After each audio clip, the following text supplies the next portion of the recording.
back to the beginning, mate. Really. Um, Okay. so, as a young Asian lad, what attracted you to football, and then the naughty side of it? I think it was the clothes, to be honest with you. The clothing, because I saw a group of lads in the shopping mall. We've got a small shopping mall, and they walked past me. And there was a good 10 of them, led by a black lad, and the way they dressed was like very.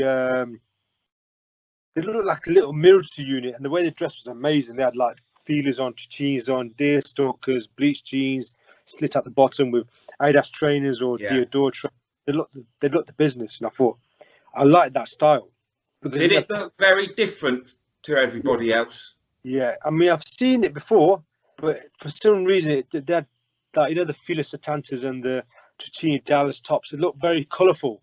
I've seen that Yeah. look before, but it did appeal to me before, but it looked for some reason that day it looked amazing, and I said, look, I got to dress like these guys, but I didn't know it was associated with football, the football culture. Like you get the mods, they used to wear Parkers and with the target sign on the back, and they used to wear That's right. like Yeah. two-tone suits, and you got the punks that used to have like their multicolored Mohicans and their studded jackets and pins everywhere, and you had the skinheads with their braces and Fred Pro t-shirts and very very skin tight jeans and Doc Martens or desert boots. So every culture had like a identity, like a clothing that associated with that culture. When I saw these guys, I actually thought it was just a fashion thing. I didn't think it belonged to any sort of culture. Oh, right. So you didn't know they were football lads at the time? No, I knew someone pointed out that's the baby squad, but I didn't know what it was. I didn't know it was a bunch of football hooligans. I just thought it was a gang. Yeah. Until, Right. Yeah. So like, I'll take it back because people that will watch this, I've already interviewed you for the website. Yeah.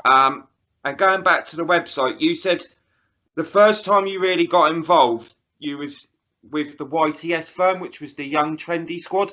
Is that right? That's the one. Yeah. Yeah. You also said that there was lots of other little firms knocking about, but they all sort of latched onto the baby squad. Was there lots of other little firms in Leicester trying to make it into the baby squad?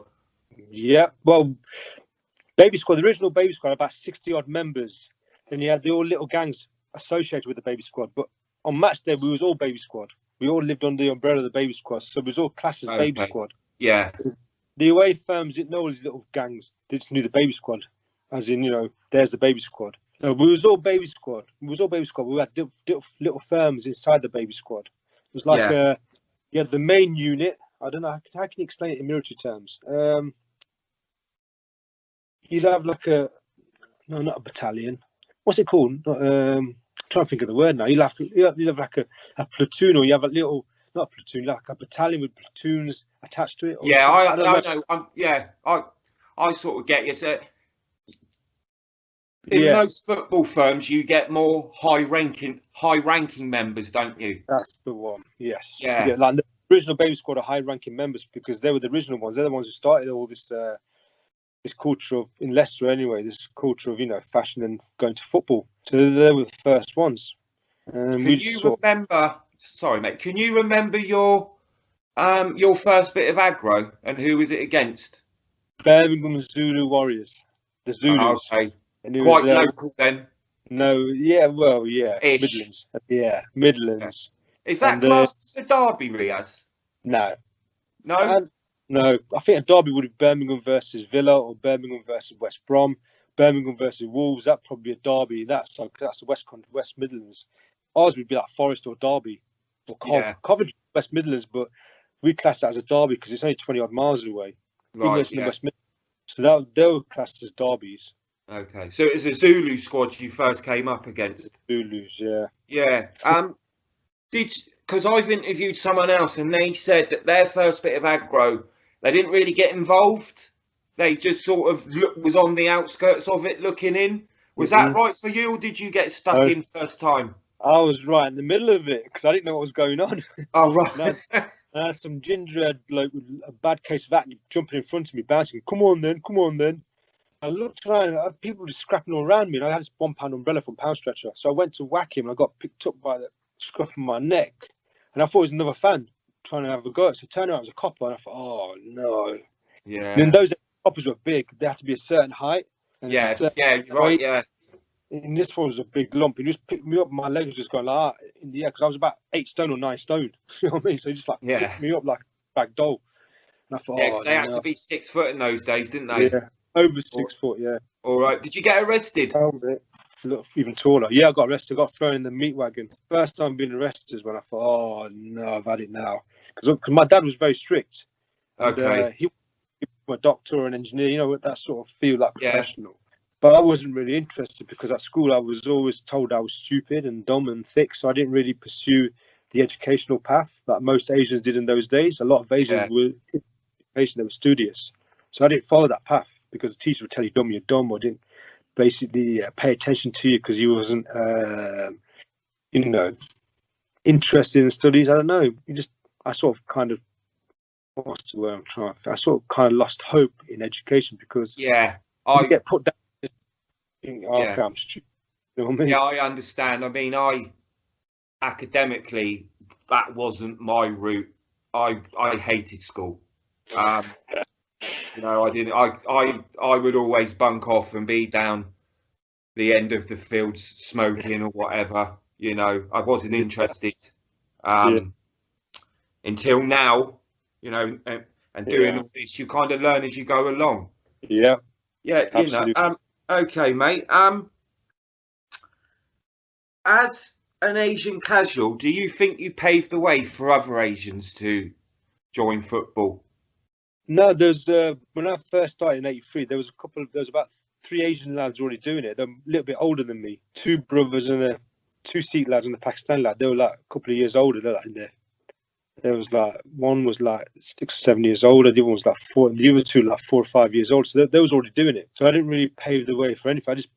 I don't know. I suppose with the Asians, they were very sort of kept to their own areas. They didn't really mix in. But we used to go around town a lot after that. When we started joining the football firm, the baby squad, started joining that. We started hanging around town a lot, which gave, and we can go into places where we couldn't go into before, like pubs and clubs we couldn't go in before. And I suppose in a way it's kind of made people a bit more susceptible to Asians because, like I said, in those days we just had Asian gangs. They used to stick together and they used to dress a certain way. And me and my brother, yeah, I suppose because we were a little bit younger than these guys, I think might have not paved the way, but maybe encouraged other Asians to, you know, join in. Well, there was other Asians with in the YTS. We had 1, 2, 3, 4. What about 5 or 6, 7 Asians? I think in our little crew in the YTS. But there were Asians already doing that. A couple of lads from Bristol that were brothers. They were Asian. There were other lads that came in a little bit afterwards. But yeah, there was a good 20 of us, 25 Asian lads. And I don't think it was down to me, just because they liked the way everybody dressed and they wanted to get stuck in and be part of something because it was all about belonging. In those days, you had belonging. sense of belonging because we had Margaret Thatcher in power, and there was no holiday. She was closing all the youth clubs down. It was a in society. People say you can integrate, but to be honest with you, in those days you couldn't integrate. You couldn't go home, become you couldn't have your own culture and go to football. You had to assimilate. You had to be like everybody else. Yeah. You know what I mean? You had to dress like the casuals, talk like the casuals, do the same things they did. Okay, the music was different. Obviously, had their own taste in music, but you had to basically just assimilate. You had to be exactly the same, or else you will never be accepted. Yeah, it's true. It's true. You have to identify, don't you? And they have to identify with you. Yeah, absolutely. You know, okay, mate. Do you miss the old days? Absolutely. Yeah. Because there was a sense of unity. I know it sounds weird. There's a sense of unity, and plus with the rave scene as well, there was more unity then because everybody started loving each other more. And I do miss it because people knew who you were, and you can be recognised by the way you dressed and the way you looked. They thought, okay, he's a football lad. Okay, he's a goth. Okay, he's a model. He's a skinhead. Now it's just like everybody looks the same now. You can't just differentiate now. Yeah. And special. You understand what I'm saying? It was special because you released that testosterone. You released all that tension every Saturday or Wednesday night. It was great. It was unity. Okay, there was infighting, other gang wongs and stuff. There was some infighting. Don't get me wrong. It wasn't a bed of roses, but it was still great. Yeah. Made up. I think it was a very the 80s was. I mean, I grew up in the 80s. It was a very special time. I think, you know, with even when you look back over the photos that took in the 80s, they look so much better than recent photos. Yeah, they do. You know, Agreed. and it's just I don't know if that's down to looking back in the past with rose tinted glasses or not. Um, I don't really know, but it just the photos just seem to look better. I, Okay, you talked about when you first seen these guys walking through the market, um, and they had these colourful clothes on. What were your favourite labels? what, in the early 80s or during Yeah, the whole period? well, the whole thing. I think mostly the Pain Arrow look. I did like the Pain Arrow look of, you know, the. I don't know, it's quite difficult. I like the original Stone Island stuff. That was quite good. Yeah, Uh, Navy Arctic was a favourite of mine, which was like an offshoot of Bonneville or Bonneville, as some people say. yeah, Navy Arctic was my favourite label, to be honest with you. Tavernita was another offshoot of Massimo Osti, who created Tavernita, which was another favourite of mine. But the most favourite label would be it must have been the Fila BJ because it was just the colours and yeah, the sportswear looked really nice in those days. It was a lovely label until it yeah, got fashion. But at the time when it first came out, it was just like a magical. Because you saw, obviously you saw McEnroe wear it, and when you started wearing it, it was just yeah, that's right. really Yeah, yeah, the t-shirts and the tracksuit tops and the jumpers and the sweatshirts. Not so much sweatshirts, but I can't remember the sweatshirts, but there was t-shirts, jumpers, and tracksuit tops, and they looked yeah, so smart. You know what I mean? I think that was my favourite label in the 80s, to be honest with you. yeah. I Feel think, yeah, I think the Fila BJs, and the Sergio Tachinis now, they still look good now. yeah, I still wear them now. Can't help it. so do I. Um, I mean, I'm you wearing know, full. I that's old school five brand today. yeah, Yeah, I do. I like my feelers and my Ticini. I still got full tracksuit Ticini in my wardrobe, and obviously got the Fila Borgs as well. Got about 3 or 4 Fila Borgs, I believe. Yeah, I can't remember. 3 or 4. 1, 2, 3. oh, yeah. Okay, mate. Leading on then, what was your favourite trainers? Oof. What, in the 80s or in Yeah, oof. sort of take us through because I know it changes, doesn't it? It ebbs and Yeah, flows. I understand that. yeah. I think Did you ever stray from Adidas? nah, yeah, well, Nike Pegasus. I did wear um I think I had a pair of Omega Flames back in '84, I think it was. But Right. I stuck to mostly to Adidas, to be honest with you. It was Yeah. mostly Adidas.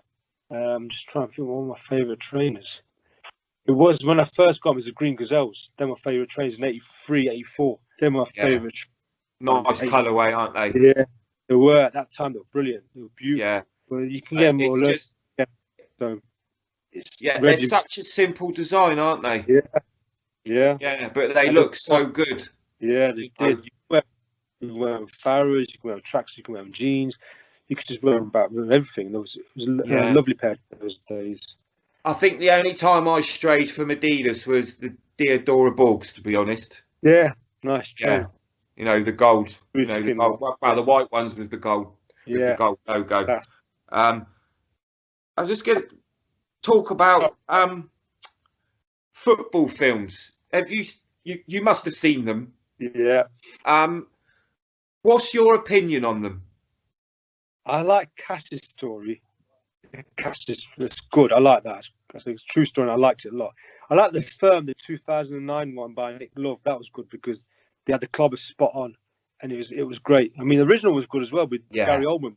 They had the yeah, clothes. If they had the clothes, that would have been just the creme de la yeah, creme. definitely. Yeah, Yeah, but they're all right. I mean, the Thought Factory first came out was okay. Green Street was okay, but then there's the offshoots like Green Street 2, 3, and whatever it is. They were, yeah. but they're all right. I mean, as long as and I like Carlton Leach's first one as well. That was quite good. Yeah, Rise of the Foot Soldier, the yeah. first one. And I Yeah, like the first 20 minutes because it's about the football and I loved it. But then he went to about the yeah, drugs that's and everything. right. But Yeah, yeah, they're okay. I mean, I don't know about now. Though. I mean, I didn't like that Arsenal one. I thought it was a bit whack. It was yeah, called like a white collar, and that was a bit whack. There'll be some yeah. whack ones, but the Firm 2009 was the best one. Yeah, I think when the remake come out in 2009, and it does. on social media, it does get slated a much by the older lot, the original lot. But what I think what the firm did in 2009 was brought the clothes back Absolutely. into the minds of people. And the music. And the music, yeah. And that other films didn't do that. They didn't do it at all. And no. The second film, the remake, I thought was the best one out of a lot of them, to be honest with you. That's just my personal opinion, because I like the club and I like the way they were shoplifting, that head bags, and it's all part of it. Do you know what I mean? That's what happened, though, wasn't it? Yeah. Absolutely. Back in the days, you didn't have the money to pay for the clobber. So you had to be a bit naughty. Yeah, you had to pilfer. You had to. Yeah. Or you got clothes, or you can sell it your old stuff and buy new stuff with that. It was a bit like eBay without the computers. That's right. Yeah. Did you ever get taxed, or did you ever get clothes ripped by a police dog? I've never been bitten by a police dog. Nearly did, but I've had a top, not taxed, but someone said, "I'll buy it off you." Never gave me the money. I never saw him again. Little bastard. Anyway, so sometimes you trust people too much and say, I'll give you the money for this later on. So I'll take it and give you money later. Obviously, you don't see him for a very, very, very long time after that. You don't see him. You don't see him for months, and you think, oh no. After a few months, you think, oh, forget it. You know what I mean? Yeah. So I'm not. No. Yeah, life's too short sometimes, isn't it? You just, what it is, because chasing people down for a bit. You see him after about a year, then you think, forget it. You say, well, then you think, you know what? Let it go. Yeah. You know what I mean? I'm going back to you as a young football casual. Most, especially recently, most football firms or football lads were considered right wing. Did you ever come across much racism on away days? On the football days? Yeah. Yeah, Everton was notorious. Chelsea was notorious. Yeah, that doesn't surprise me. Yeah, Everton and Chelsea. I heard Leeds were very racist as well, but I never really encountered. I only encountered them once or twice. Never got any racist abuse from them. But definitely Everton and Chelsea. Definitely. I got racist abuse from a black lad of Arsenal. An Arsenal lad who was black. He gave me some racist abuse as well. He was black? Yeah. Couldn't believe it. Yeah, I know. The irony. Yeah. The irony of it. Oh, dear me. Yeah. But Everton was the worst. They don't want some and Villa, Aston Villa as well, to be honest with you. A couple of Aston Villa fans were a bit racist. One came screaming on my mate's face, "You packy bastard." Yeah. And we filled it by the ground. There's about 4 of them, about 5, 6 of us. And we just steamed into it, give one of them a good kicking, because the other 3 didn't want to know. So they sort of backed top and left 2 or 3 of us to do to keep the lad in. They were racist as well, but Everton was probably the worst, to be honest with you. I don't think Liverpool would be an area where there'd be a lot of socialism and stuff, and I don't think there'd be. Yeah, that's what I would have thought. Yeah. But well, it does. It just goes to show it. You can counter it anywhere. Well, the thing is, in those days, it was a culture. Don't forget, everybody was racist in the 70s. Well, a lot of people are racist in the 60s and 70s because the influx of immigrants coming into the country of different colour. Yeah. So you're going to get, and it was. That's how it was in those days until you actually got to know, started breaking down the barriers, and things changed. But I understand that racism, because maybe from the area they come from, they don't engage with, ethnic minorities, so they have this notion that we're all exactly. Yeah. So I don't want to say I don't blame them, but I don't want to cuss them too much. I think it's just down to ignorance. That's what it is. It is. Ignorance. Yeah, it's down to ignorance, and it's down to people living in their own communities. Yeah, I mean, we have to now. Like you said. Happening right now. We have the Asians living in a community. You have the Poles living in another community. Muslims living in another community. Hindus living in another. Right. It happens now. Same thing. We all live in communities. Yeah, we all live in our own little bubbles. Yeah, it's true. Yeah. Okay, mate. Can you remember your most favourite away day? And this can be for any reason. This can be for that you had a result, or that it was just a good day with the lads. Cuba away in the summer of 1984. It was May, I think it was. That was a good day out. Brilliant day out. Yeah. I was bumped into Portsmouth. They CS gassed us in one of the pubs. I forgot the name of the pub now. It was called. Go downstairs. Cockney Pride, I think it's called. Yeah, I'm Okay, sure it's got a CS gas by them. They had us up there that day because they ambushed us. Until we started getting our same rules all over the place. Then we had a good scuffle with QPR before and after the game. QPR are a little firm there, not big in numbers, but they got nice little firm there. We had it with them in the estate after the game because it's on an estate, isn't it? And it was just a nice day because the sun was shining and we was going into London, going in the stores and having a look at the shops and we'd speak to the lads with a good laugh and chatting to birds and stuff. It was great, you know what I mean, London that day. It was May 1984. It was a good day out, that was. And there's been other days as well. And we was on the coach, we were there and back. It was great. It was a great day out. Yeah. I mean, I've heard when people used to go to QPR, either before or after the game, they used to go to a shop called Stewart's. Never been there. You've never been there? I wanted to go. My brother wanted to go, but he was worried about getting taxed by the local. Yeah. Nice new, bit of clubbing and getting robbed after his stuff. We ain't gonna do that. Yeah. No. I've heard it was quite dangerous. I heard it's quite dangerous walking out the shop. Yeah. Yeah. I've been to Knickknacks. That was in the central London. That was a good shop. I mean, I've been there a couple of times because it was central London. It wasn't that sense of being robbed, but where Stewart's is in your territory, so there is a higher percentage chance of you getting robbed. Yeah, definitely. Yeah. It's on someone's patch, isn't it? Yeah. Yeah. You was in the documentary Casuals. Yeah, I was, yeah. Did you enjoy that? It was the first time I did part in it. Yeah, it was the first time I've been involved in anything like that. I was very, very nervous. I mean, the way I spoke and the way I kept stuttering and I kept, start again. All right, start again. And it was just nerve-wracking because you got the camera in your face and you're like, I don't know how people do it, but it was great because it was just a good documentary. There's the memories of, the stuff that we used to wear. And, it was a good documentary. The only thing I will criticise, it's not a criticism, but they should have had 80s music in it instead of having that synthesized stuff. But it was still great. Yeah, definitely. It was the first, as far as my memory, it was the first and only Casuals documentary. I mean, there have been other documentaries, but that more focused on the violence and trying to demonise football casuals. Yeah. Because what I do my Facebook page and my website to try and get across that, yes, there was violence, of course, but it wasn't just about going to football and having a fight. No, it's the whole shebang, the whole culture, wasn't it? Meeting your mates, getting dressed up, having a laugh, letting out a bit of testosterone. So what if you have a punch up? So what? You fight like-minded people. You're not fighting innocent people. You're not beating up elderly or the kids or just normal fans. You're fighting with people. It's not. It wasn't that you didn't come out dead. You got a few thumps, bruises. That was it. It wasn't nothing, serious, unless you got Scousers, of course, who were proper blade merchants. But it wasn't, it wasn't serious violence like that the media portrayed it to be. Okay, there was some instance where some property got damaged here and there, but that's because the idiots that probably do things like that, But the proper casuals we were like gentlemen and we was refined and we had a bit of etiquette, like some soldier etiquette. So you have sort of code of honour, don't you? Well, you don't. There was almost, just about to say there was almost a code of conduct.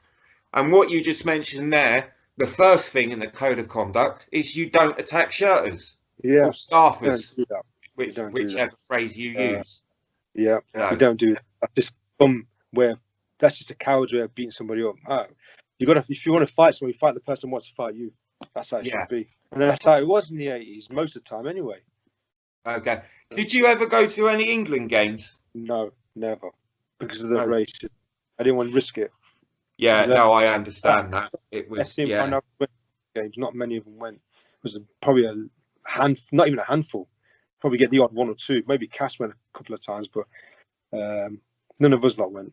No, Cass was really well known though, wasn't he? Yeah, and he had a good little firm behind him as well. I mean, that leads on to my next question is, back when you were involved, who were the best firms?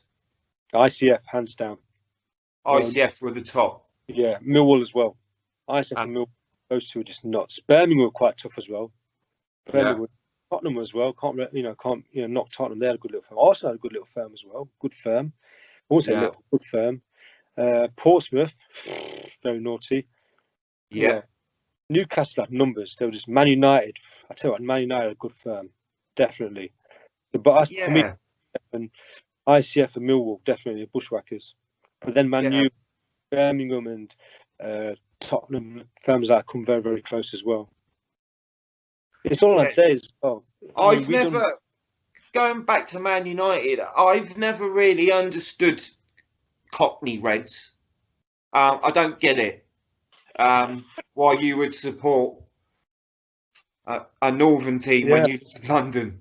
I don't get it, but they've got their reasons. So that's fair enough.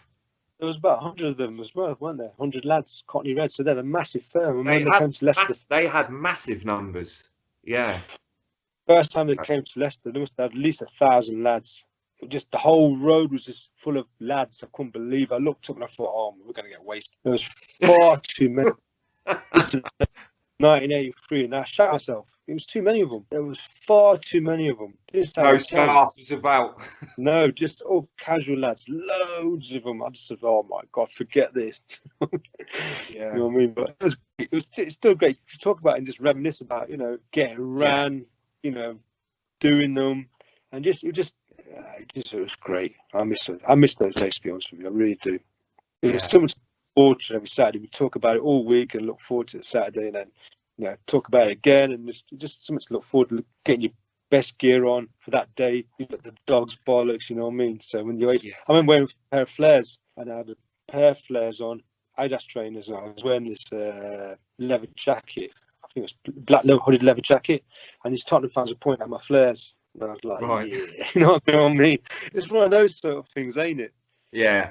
You got, the thing was with the casual movement is it moved, didn't it, really fast as well? You got one top one week, and then the next week it was, it was like you shouldn't be wearing that anymore, mate. Yeah, dynamic. It was dynamic. I remember we went up north somewhere, I can't remember what it was now, and we saw a football fan wearing a feeder top. We started laughing because we went out 2 seasons before. You know what I mean? Yeah. Okay. That sort of leads on to my next question.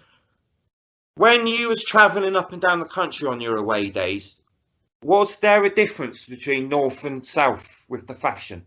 Yeah, the Northerns were a bit behind, to be honest with you. No offence to them, but the Yorkshire lot and the further up north, they were a little bit behind. Manchester, they had their own little fashion. Liverpool were the best dressers at the time in the late 70s and early 80s. But the Liverpool fans thought, what happened to them? They were supposed to be the best dressed, and they weren't that well dressed. They were supposed to start it all, weren't they? They did start it all, no doubt. Yeah. They definitely started. Manchester picked London. But I was disappointed in the way Liverpool fans, even the Inter fans, because they're from Liverpool. I was like, they're supposed to be the best dressers, and they weren't. The Cockneys were. I tell you who the best dressers were. Arsenal, all day long, hands down. Arsenal were the best dressers. I mean, they were the good, smart little firm. And the under-5s were good dressers as well. West Ham's were under-5s. They were good dressers. Tottenham had some good dressers as well, but Arsenal all day long. Right. For my last question, because I'm very interested in how firms got their names. So how did the baby squad come about? I think it was from a copper. There's been so many different stories. A Manchester Bullcat lad, and a bunch of young lads walked past me because what's his baby firm. Then there's a bunch of young lads, baby squad, was standing in front of a bunch of Leeds service crew, and they said, "Oh, this is the babyface gang."